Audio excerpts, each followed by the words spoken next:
Your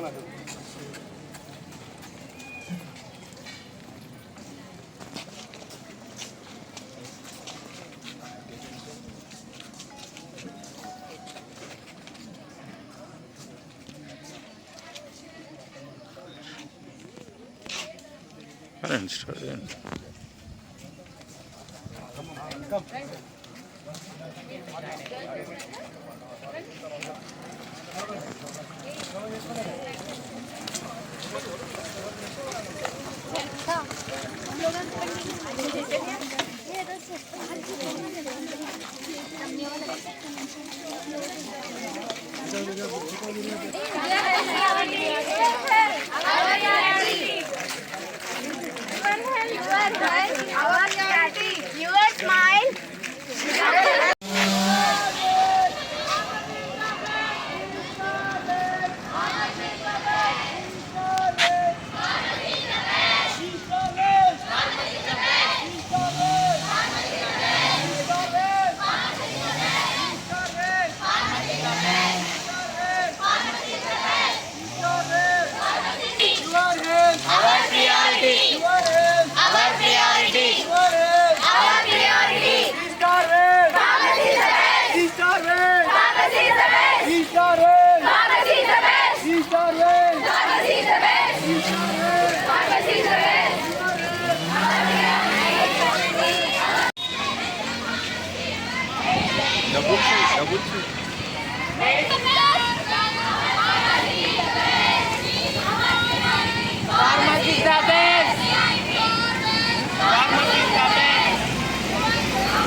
మిత్రులందరికీ శుభోదయం. ఈరోజు ప్రతి సంవత్సరం సెప్టెంబర్ 25 రోజున ప్రపంచవ్యాప్తంగా ఉన్న ఫార్మసిస్టులకు వరల్డ్ ఫార్మసిస్ట్ డే అనే ఒక దినోత్సవం జరుపుకుంటూ ఉన్నాము. ఈ సంవత్సరం వచ్చిన థీమ్ ఏంటంటే pharmacist meets global health system. అంటే ప్రపంచవ్యాప్తంగా ఉన్న జనులందరికీ కూడా వాళ్ళ యొక్క ఆరోగ్య స్థితిగతులను అందరినీ కూడా పర్యవేక్షించేవాడు ఫార్మసిస్ట్ మాత్రమే. డాక్టర్లు ఐడెంటిఫై చేసిన, డాక్టర్స్ మెడిసిన్స్ ప్రిస్క్రైబ్ చేసిన, వాటిని ఏ విధంగా ఏ మోతాదులో వాడాలి, ఏ మందు వాడితే ఏది సైడ్ ఎఫెక్ట్ ఉంటుంది, ఏ ఏజ్ వాళ్ళకు ఏ డోసులో వాడాలి, ఇది చిన్నపిల్లలకు వాడొచ్చా లేదా, పెద్దవాళ్ళకు వాడొచ్చా లేదా, దాని తర్వాత వీడియో ఈ డ్రగ్ అబ్యూస్లో కానివ్వండి, సొసైటీని ఎంకరేజ్ చేయడంలో కానివ్వండి, ప్రతి ప్లేస్లో కూడా ఫార్మసిస్ట్ లేకుండా ఈరోజు మనకు ఎక్కడ కూడా రోజు జరగని పరిస్థితి ఉంది. మీ అందరికీ తెలుసు. ఈవెన్ ఫార్మసిస్ట్ అంటే కేవలం మెడికల్ షాప్లో మందులు అమ్మేవాడు కాదు. ఫార్మసిస్ట్ అంటే ఫస్ట్ ఈ మందులను తయారు చేయడంలో, వాటిని కొత్త మందులను కనిపెట్టడంలో, వాటిని మనుషుల మీద కానీ వివిధ స్టేజ్లలో పరీక్షలు చేసి ఫైనల్గా మనుషులకు సేఫ్టీనా అవునా కాదా అని చెప్పేసి సేఫ్టీ మెజర్స్ చేయడంలో కానివ్వండి, దాని తర్వాత వాటిని తయారు చేసే డోసేజ్ విధానంలో కానివ్వండి, వాటిని మార్కెటింగ్ చేసే విధానంలో కానివ్వండి, వాటిని క్లినికల్ స్టడీస్ అంటారు, ఈ ఫార్మకో విజిలెన్స్ అంటారు. ఏ స్టేజ్లో ఉన్నా కూడా ఫార్మసిస్ట్ లేకుండా ఇవన్నీ జరగవు.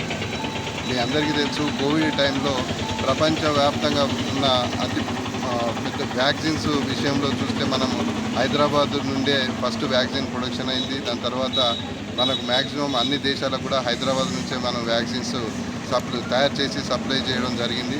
దాంట్లో ఫార్మసిస్టుల ప్రాముఖ్యత ఎంతో ఉంది. దాన్ని డెవలప్మెంట్ చేయడంలో కానివ్వండి, అతి తక్కువ సమయంలో వాటిని మనం మార్కెట్లోకి తీసుకొని వచ్చేసి ఆ మూమెంట్లో మన నీడ్ ఉన్న వాళ్ళకి అవసరాలు తీర్చడంలో హైదరాబాదు, మన ఇండియా చాలా ప్రాముఖ్యత పొందింది. అదేవిధంగా ఈవెన్ మన కోవిడ్ మూమెంట్లో కూడా ఎంతోమంది ఫార్మసిస్టులు వాళ్ళ జీవితాలను పణాన పెట్టేసేసి వాళ్ళు సర్వీస్ చేసినారు. చాలామంది ప్రాణాలు కోల్పోయినారు కూడా. వాళ్ళు డాక్టర్స్తో పాటు ఈక్వల్గా ఫార్మసిస్టులు సర్వీస్ చేసినా కూడా డాక్టర్స్కి వచ్చినంత ప్రాముఖ్యత మా ఫార్మసిస్టులకు రాకపోవడం దురదృష్టకరం. అయినా పర్వాలేదు, మేము ఇంకా కష్టపడతాము. మాకు మేము నేమ్ గురించి పశువులు కానివ్వండి, పక్షులు కానివ్వండి, ఎందుకంటే మెడిసిన్లో there is no difference between human and veterinary. Only ఏంటంటే డోసేజ్లో మాత్రమే ఉంటుంది కాబట్టి అన్నిటికి కూడా ఫార్మసిస్టే బేస్. సో ఏ జీవి కూడా ఏ విధంగానైతే యూరోపియన్ కంట్రీస్లో కానీ అమెరికన్ కంట్రీస్లో కానివ్వండి, ఒక చిన్న పక్షి, ఒక పావురం ఏదన్నా రూట్లో మా ఫార్మసిస్టులు అందరూ ప్రయత్నం చేస్తూ ఉన్నారు. మేము ఇంకా కూడా మన ఇండియాలో కొంచెం ఫార్మసిస్టు ప్రాముఖ్యత ఈ మధ్యన కోవిడ్ తర్వాత చాలా పెరిగింది. ఇంకా కూడా మేము ప్రతి విషయంలో కూడా మా ఫస్ట్ టార్గెట్ ఏంటంటే to provide a right medicine, అంటే ఒక correct medicine to A right patient. అంటే అవసరం రైట్ పేషెంట్ అంటే ఎవడన్నా తాగుబోతో లేకపోతే మందులు అలవాటు ఉన్నట్టు కాకుండా right medicine to A right patient at a right time. Patient అక్కడ చనిపోతూ ఉన్నాడు, నేను రేపు మెడిసిన్ ఇస్తాంటే లాభం లేదు, ఇప్పుడే కావాలి. Right medicine to A right patient at a right time at a right price, correct ధరకు.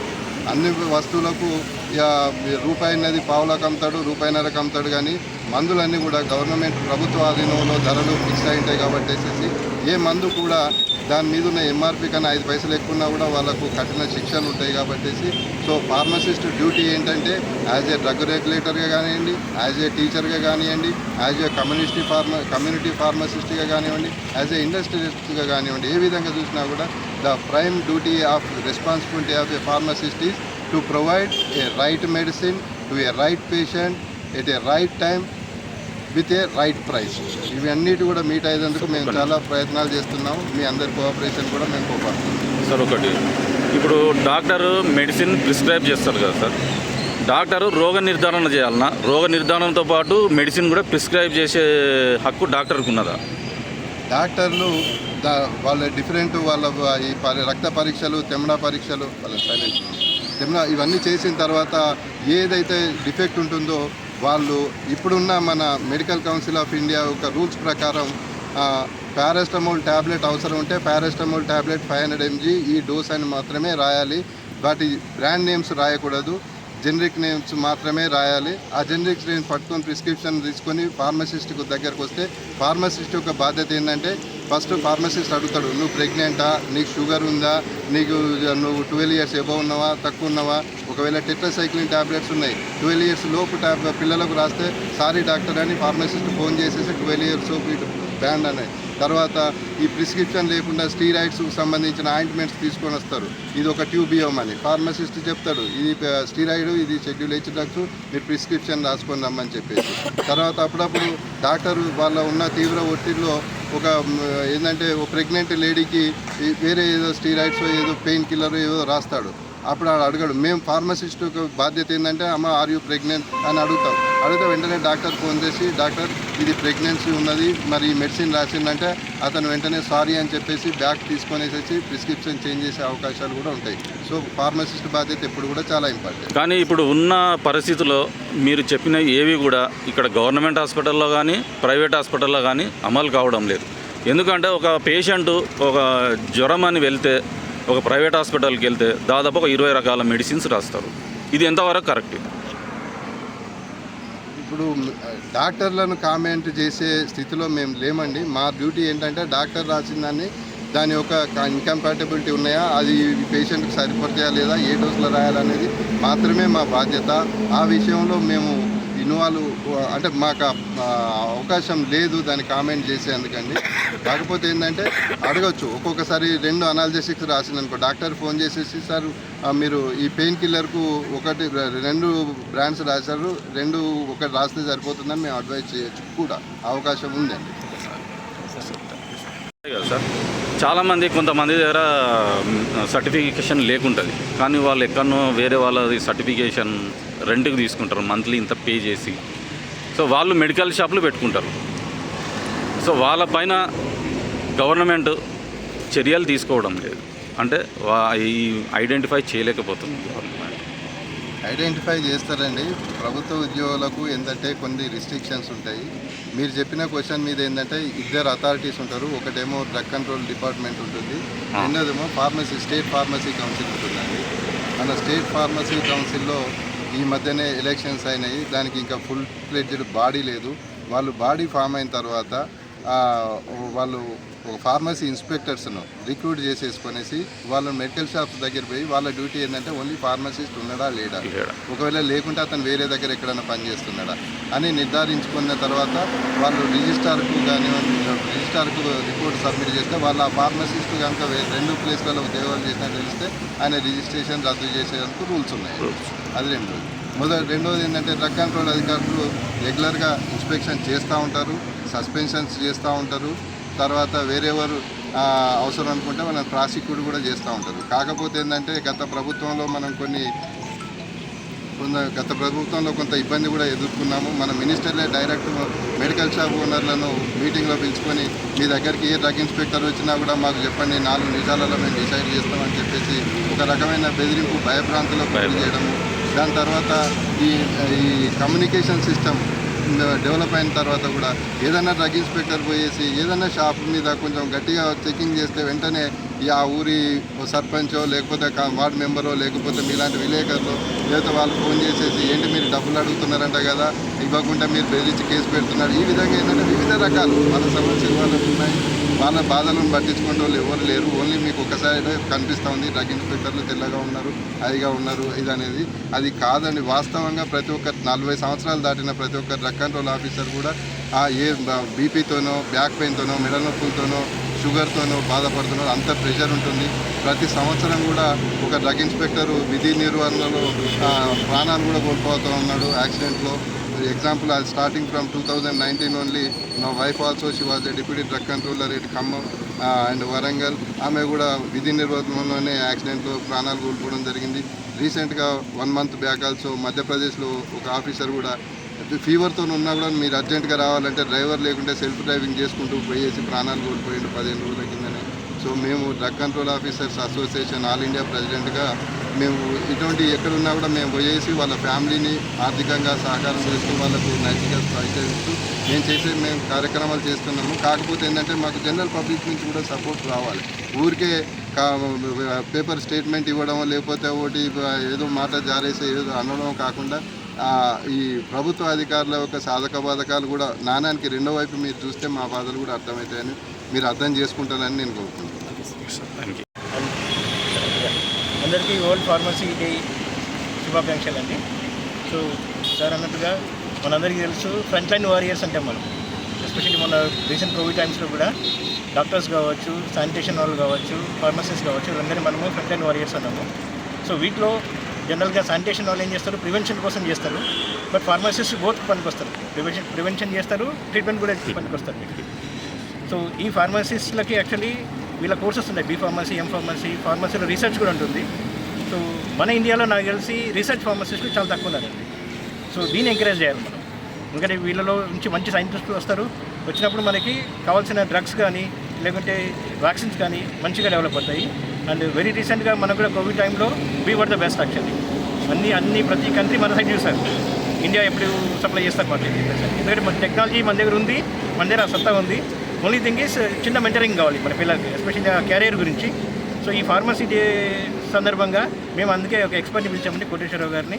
సో తను పిల్లలకి మార్గదర్శకం చేస్తారు, అంటే ఫార్మసీ అంటే ఎలా ఉంటుంది, ఎలా చదవాలి అని చెప్పేసి. So we are very happy. So ఇటువంటి రెగ్యులర్గా ప్రోగ్రామ్స్ కండక్ట్ చేస్తారు వాళ్ళు యాక్చువల్లీ ఈపీడీ నుంచి.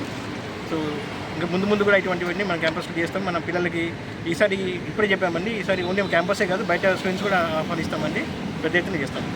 డే శుభాకాంక్షలు. సో ఈరోజు అందరు అన్నట్టు ఫార్మసీ స్టూడెంట్స్ ప్రాముఖ్యత, ఫార్మసీ కోర్స్ ప్రాముఖ్యత గురించి మాట్లాడుకుంటున్నాము. మనము ఫస్ట్ జనాలకి, సామాన్య ప్రజానికానికి అవైలబుల్ ఉండేది ఫార్మసిస్ట్. డాక్టర్కి వెళ్ళే ముందు సామాన్య ప్రజానికం హాస్పిటల్కి వెళ్ళకుండా మన మెడికల్ షాప్కి వెళ్తారు. నాకు జ్వరం ఉంది లేదా ఒళ్ళు నొప్పులు ఉన్నాయి, నాకు ఒక మంది ఇవ్వు. డాక్టర్కి వెళ్తే భయం, అలాంటి పరిస్థితుల్లో ఉంది. టెస్ట్లు చేస్తారు లేదా అంటే. సో ఫస్ట్ కామన్ మ్యాన్కి అందుబాటులో ఉండేది ఫార్మసిస్ట్. సో ఆయన దగ్గర ఆయన లక్షణాలు, రోగ లక్షణాలు చెప్పి మందులు తీసుకుంటారు.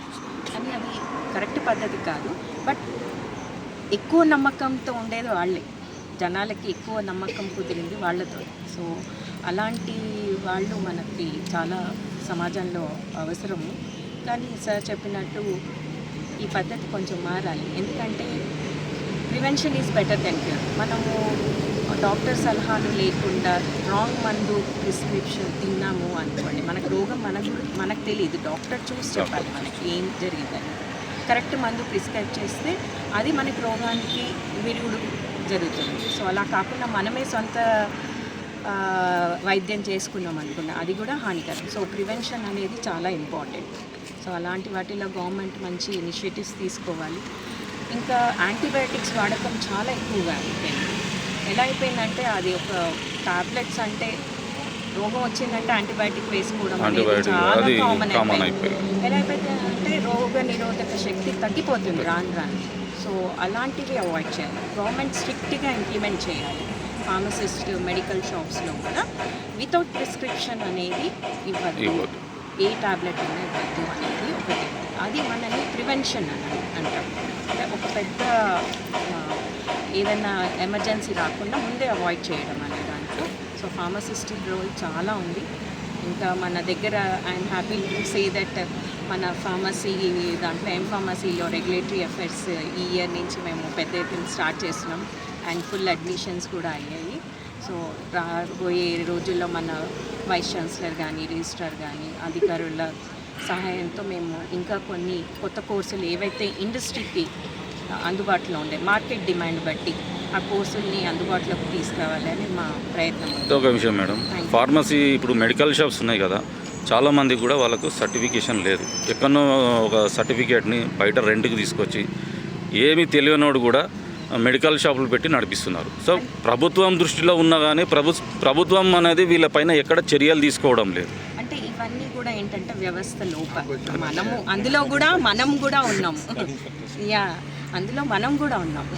సో మనం ప్రశ్నించాము, కానీ మనం అన్నీ కూడా కరెక్ట్గా రావాలని అనుకుంటాం. సో వ్యవస్థలో మనం కూడా భాగమే కాబట్టి ప్రతి ఒక్కరు ప్రశ్నిస్తే డెఫినెట్లీ ఇలాంటి వ్యవస్థలు లేకుండా చూడొచ్చు. అంటే దీన్ని ఏ విధంగా అరికట్టగలే అది ఇప్పుడు సార్ వాళ్ళు అదే మెయిన్ రోల్. డ్రగ్ ఇన్స్పెక్టర్స్ రెగ్యులర్గా డ్రగ్ చెకింగ్ ఉందనుకోండి, మనము ఫేక్ మందులు కానీ ఫేక్ కంపెనీస్ చాలా వస్తున్నాయి మనకి. ఏది కరెక్ట్ కంపెనీది మందు మనకు మార్కెట్లో ఉంది, ఏది లేదు అనేది మనం కామన్ మ్యాన్ మేకౌట్ చేయలేదు. కానీ అదే డ్రగ్ ఇన్స్పెక్టర్స్ వాళ్ళు చెకింగ్ చేసి ఇది కరెక్ట్, ఇది రాంగ్ అనేది నిర్ణయిస్తారు. So everybody has very responsible role in health systems.